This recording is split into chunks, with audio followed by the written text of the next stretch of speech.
Colorado. Thank you, Mr. Chair. I rise in favor of Amendment Number 1 as it revises the Comptroller General's Congressional Review Report to include an estimate of the effect on inflation. Without my amendment, the real-life consequences of Joe Biden's spending spree in the White House will not be taken into account by Congress as they perform their Article 1 duties. This will provide transparency for the administration to answer to the people's House.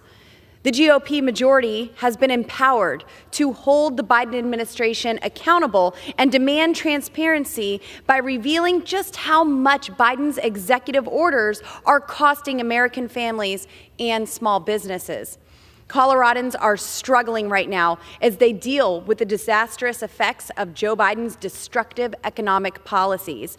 The policies passed last Congress unleashed record inflation on Americans that has decimated our bank and retirement accounts, increased gas prices to record levels, raised utility bills, drove up grocery costs, and it made it harder for Americans to live their life as they intended.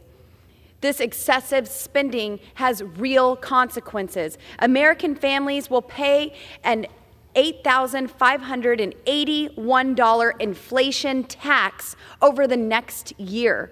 Currently, 20 million Americans cannot pay their electric bill. We have seen a 4.3% decline in real wages since Biden took office. Americans have lost more than $2 trillion in retirement savings. Americans are paying more for everything because of left-wing extremist policies. My amendment will allow House Republicans to conduct important oversight over these expensive executive regulations to ensure Joe Biden cannot continue to issue rules that send America into a deeper inflation crisis. I urge my colleagues to vote in favor of my amendment as well as the underlying bill. And with that, Mr. Chair, I reserve.